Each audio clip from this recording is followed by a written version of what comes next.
열왕기상 9장의 11절 말씀을 같이 보시겠습니다.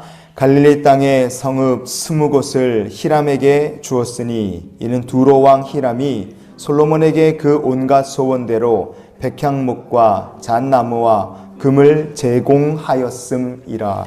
아멘. 솔로몬의 인생이 참 복받고 시작했지만 시간이 지날수록 좀 아쉬움이 많구나. 이 사람은 어떻게 이렇게 타락하게 됐을까? 어떻게 이렇게 은혜에서 굴러 떨어지게 됐을까? 하는 것을 우리가 생각하게 됩니다. 솔로몬은 도대체 왜 이렇게 인생이 타락하고 망가지게 됐을까? 어쩌면 그 결정적인 이 삶이 확 기울이게 된 이 전환점이 된 사건이 바로 우리가 오늘 읽은 이 본문 말씀이라고 볼 수 있습니다. 뭐 때문에 그렇게 망가졌느냐? 욕심 때문에 그랬다는 걸 우리가 볼 수 있어요. 욕심 때문에 망가진 솔로몬의 삶, 그 인생을 통해서 우리를 향하신 하나님의 마음을 좀 나눠볼 수 있기를 원합니다. 솔로몬이 성전 짓고 나서 이제 애쓰고수고한 두로 왕 히람에게 이제 우리로 치면 공사 끝나고 나서 대금을 줘야 될 거 아닙니까? 뭘로 어떻게 줬느냐를 우리가 이 말씀을 통해 볼 수 있습니다. 근데 그게 문제였어요. 갈릴리 땅의 성읍 20곳을 히람에게 주었다. 성경은 그렇게 얘기합니다. 갈릴리 땅의 성읍 20곳이다. 갈릴리 땅은 어떤 곳이냐? 성경에 하나님께서 도피성을 6군데 만들어 놓으셨습니다. 이스라엘 땅을 중심으로 도피성 6군데를 딱 지정하셨는데, 도피성 지정하시는 것 중에 제일 첫 번째 성경에 언급되는 이름이 납달리 지파에게 주신 땅 가운데 주신 갈릴리 게데스가 바로 도피성이 있는 지역이었습니다. 게데스를 포함해서 갈릴리 지역의 성읍이 20개가 조금 넘습니다. 그러니까 20개 넘든지 20개 정도 됐으니까 얼마 안 돼요. 근데 그 납달리 지파에게 준 땅을, 그냥 갈릴리 지역을 통째로 두로 왕 히람에게 싹 줬다는 건 모두 같이 줬다는 뜻인가? 도피성도 레위인에게 주신 땅도 솔로몬이 두로 왕 히람에게 공사대금으로 그냥 줘버린 겁니다. 이게 참 적절치 못했어요. 하나님 말씀대로 세운 도피성이고 하나님을 섬기는 레위인들이 살 땅을 솔로몬은 두로 왕 히람에게 성전과 왕궁을 건축한 대가로 주어버린 거예요. 이게 솔로몬의 행동이었습니다. 솔로몬은 또 어떤 욕심을 부렸느냐? 열왕기상 9장의 16절 말씀을 우리가 이어서 보시겠습니다. 전에 애굽 왕 바로가 올라와서 게셀을 탈취하여 불사르고 그 성읍에 사는 가나안 사람을 죽이고 그 성읍을 자기 딸 솔로몬의 아내에게 예물로 주었더니 그랬습니다. 여러분, 여기에 게셀이란 동네 이름이 나오죠. 바로 왕이 그 게셀을 성읍을 공격해서 사람들을 막 죽이고 불사르고 탈취한 다음에 자기 딸 솔로몬에게 시집가는 딸을 위해 결혼 지참금 선물로 준 거예요. 그거를 솔로몬이 덥석 받아서 자기 소유를 삼은 겁니다.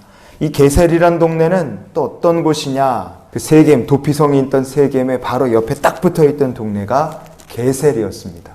그 게셀은 하나님께서 레위인들에게 주신 동네였어요.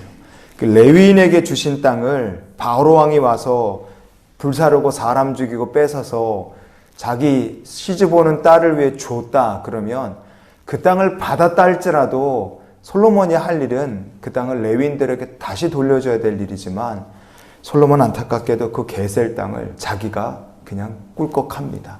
참 안타까운 일이죠.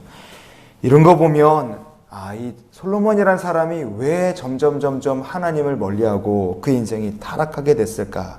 이 욕심이 결국은 솔로몬을 하나님으로부터 떨어뜨린 결과가 됐구나 하는 것을 우리가 볼 수 있습니다. 솔로몬이 그럼 뭐 때문에 이렇게 욕심을 부렸느냐? 하나님과의 관계, 예배가 완전히 망가졌기 때문에 그래요. 시편 16편의 8절 보면 다윗이 이렇게 얘기합니다. 내가 여호와를 항상 내 앞에 모심이여 그랬어요. 다윗이란 사람의 믿음은 항상 여호와를 내 앞에 두고 모시겠다. 항상 예배하겠다. 이게 다윗이란 사람의 신앙의 중심이었습니다. 하나님께서는 솔로몬도 그런 믿음 갖기를 원하신 거예요.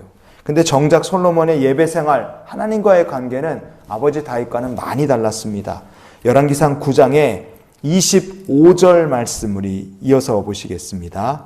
솔로몬이 여호와를 위하여 쌓은 제단 위에 해마다 3번씩 번제의 감사의 제물을 드리고 또 여호와 앞에 있는 제단에 분양하니라 그랬어요. 눈여겨볼 것이 3번씩이라는 말입니다. 3번. 이 3번은 율법을 어기지 않는 최소한의 조건이에요. 하나님께서 출애굽기 34장 23, 24절 말씀에 너희의 모든 남자는 매년 3번씩 주 여호와 이스라엘 하나님 앞에 보일지라 그랬어요. 3번입니다. 이게 율법을 어기지 않는 최소한이에요. 근데 3번씩 나가야 율법을 지키는 거니까 바꿔 말하면 솔로몬이 율법을 잘 지켰다라고 우리가 볼 수도 있지만 그 아버지 다윗과 비교해서는요, 이 사람에게 하나님께 드리는 예배는 3번이면 좋겠다는 겁니다. 아버지 다윗은 3번이 아니라 30번, 300번이라도 나가 예배드릴 믿음을 가진 사람. 그래서 항상 여호와를 모신다 이렇게 말할 사람이었지만 솔로몬은 달랐어요. 하나님께 말씀하신 율법에 정한 최소의 예배를 드린 겁니다. 이 본문 말씀을 이 열왕기상 9장 말씀을 기점으로 이 뒤에서는요, 이제 더 이상 솔로몬이 하나님께 예배드린 얘기가 나오질 않습니다. 그 말은 이제는 정말 예배를 드리는 신용만 하고 살았다라는 것을 우리가 볼 수 있어요.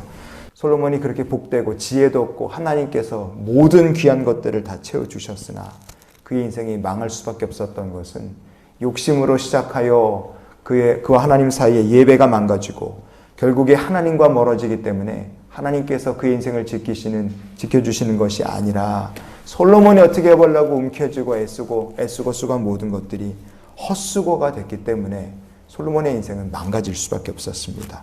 오늘 이 솔로몬의 안타까운 시편, 세우는 자의 수고가 헛되구나 라는 이 시편의 고백처럼 하나님과 함께 동행하는 삶을 소망하며 사는 여러분이 될 수 있기를 원합니다. 이런 기도로 그래서 우리가 오늘을 살았으면 좋겠어요. 하나님, 오늘도 겸손히 하나님과 동행케 하여 주시옵소서. 축복도 성공도 중요하지만 그거보다 더 중요한 것이 있다면 우리의 전부가 되시는 하나님이 바로 가장 중요한 줄 믿습니다. 우리 안에 욕심이, 우리 안에 죄가 있어서 하나님 버리고 하나님 멀리 떠나면 나중에 솔로몬처럼 헛되다고 말할 수밖에 없는 인생이 됩니다. 그런 욕심 버리고 죄 버리고 우리 안에 하나님 모시고 늘 함께 계시는 주님 앞에 겸손히 나아가 항상 주를 섬기며 주와 동행하는 귀한 백성들이 되시기를 예수님의 이름으로 축원을 드립니다.